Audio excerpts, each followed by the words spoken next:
E aí você, com 17 anos, estava na Amazonas. Foi ser recreadora lá, trabalhando como recreadora, é isso? Que show. Eu junto com outro professor. E foi, assim, uma experiência maravilhosa. Aí você já ficava mais voltada pro esporte. É isso, acho que é isso aquele momento que eu falei assim, de viver com esporte no teu dia a dia, né? Sair da fábrica para ir pro esporte. Porque ali você já estava mais voltada pro esporte. Isso. Foi uma oportunidade, assim... Como eu falo, nada por acaso. Deus vai abrindo as portas pra gente, assim, né? Porque eu não fui atrás. E, de repente, como muitas coisas, eu não vou atrás. As coisas parece que vão chegando até mim, assim, né? Graças a Deus. Mas do Amazonas foi muito legal. Foi uma experiência fantástica. Por quê? Eu tinha o professor de educação física, porque eu não era formada, né? Eu não estudava, fazia outras coisas. E eu já tinha um filho, que eu casei com 1986. Eu tive um filho com 16 anos. Então, eu já tinha um filho. Então, já era uma... Assim, já tinha dado... A minha vida tinha dado uma volta de 360 graus. E aí, eu fiquei sem poder fazer atividade física durante 9 meses, porque eu tive muita ameaça de aborto. E eu tinha que tomar muito soro. Então, eu fazia um esforço, eu ia para o hospital. E quando eu casei... O que isso não foi para você na época, né? Precisar ficar parada. Nossa, foi muito doideira, assim. Eu falei, vou entrar em parafuso. Mas eu falei, não é isso, eu tenho um filho, né? E assim, logo que eu casei, aí o meu marido, hoje é meu ex-marido, ele foi mandado embora do trabalho. Eu falei, e agora? Porque eu também trabalhava numa fábrica de calçado. E o cara, a hora que ele percebeu que eu estava grávida, ele simplesmente fez uma feiura. Eu assinei o meu aviso, como se eu tivesse pedindo demissão, eu não sabia. Então, ele me pegou no dia que tudo aconteceu, enfim. Então, tá vendo como vem umas histórias assim, e que, de repente, a gente dá a volta por cima, né? Sim, é isso aí, superação. Quando você quer, quando você tem aquela força, você consegue dar a volta por cima. E aí, eu fiquei louca, né? Falei, e agora? Com um filho que vai nascer, um marido desempregado, não tenho nem casa para morar ainda. E... Aí casei, o que eu vou fazer? Morando na casa da minha sogra, porque eu não tive tanto contato, né, tal.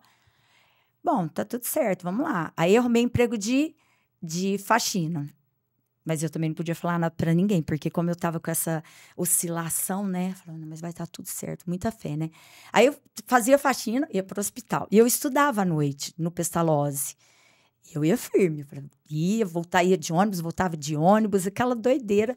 E no final deu tudo certo. E aí, depois que meu filho nasceu, em 1987, eles me convidaram, fui para o Amazonas. E lá, esse professor lhe respondia, né? Porque eu era somente a recreacionista junto com ele. Nós montamos um projeto criança. Porque naquela época, no Amazonas, a gente trabalhava não era só com os funcionários, filhos de funcionários. Então, o Amazonas, ele abriu para as pessoas que queriam ficar sócios do clube.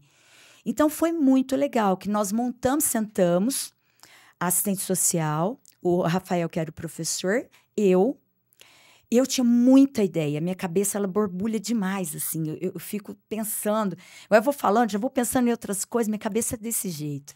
Aí, eu já tinha dado essa ideia, pra gente montar alguma coisa com as crianças, não ficar só assim, dar uma aulinha de natação, e aí você busca material, eu fazia essas coisas.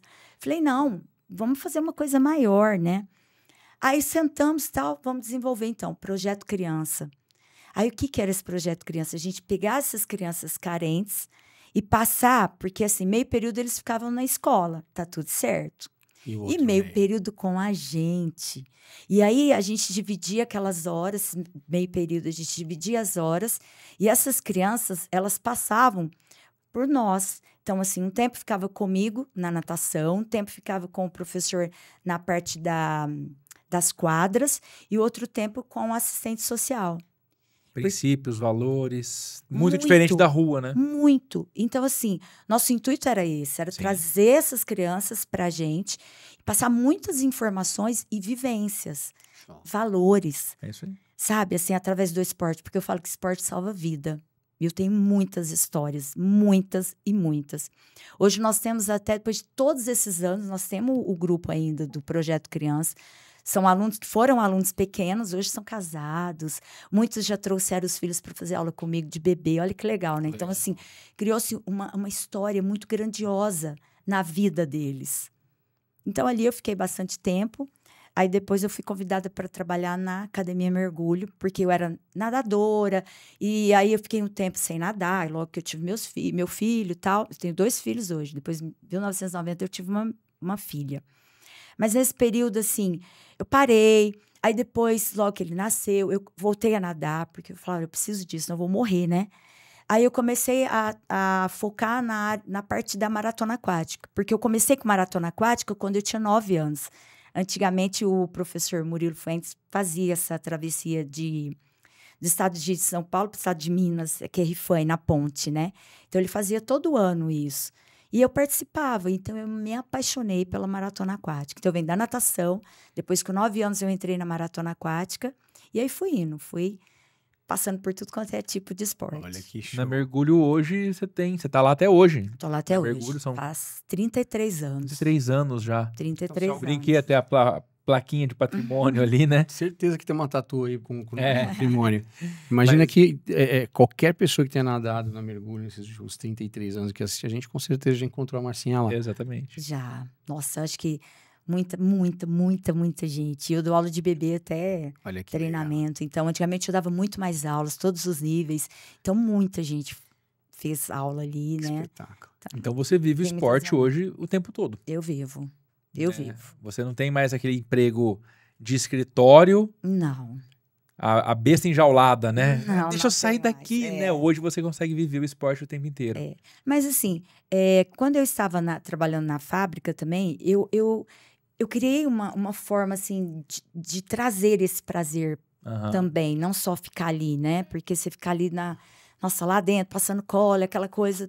Não era legal, mas você vai criando vínculos com as outras pessoas. E eu era motivar, vamos fazer isso, vamos fazer aquilo. E aí as pessoas entravam na minha e... Acabava motivando, como no esporte, como se estivesse treinando. Falava, vamos lá, vai, passa aí, isso aqui. Ó, 100 hoje, hein, já estamos com 80. Acaba pondo... que o esporte ele traz, eu gosto, me admira muito no esporte, é exatamente isso. Independente do ambiente que você tiver, você consegue aplicar o que você aplica no esporte, né? E a cabeça fica muito no lugar. E aí, tá curtindo esse vídeo? Então vai lá e assiste o episódio completo no nosso canal.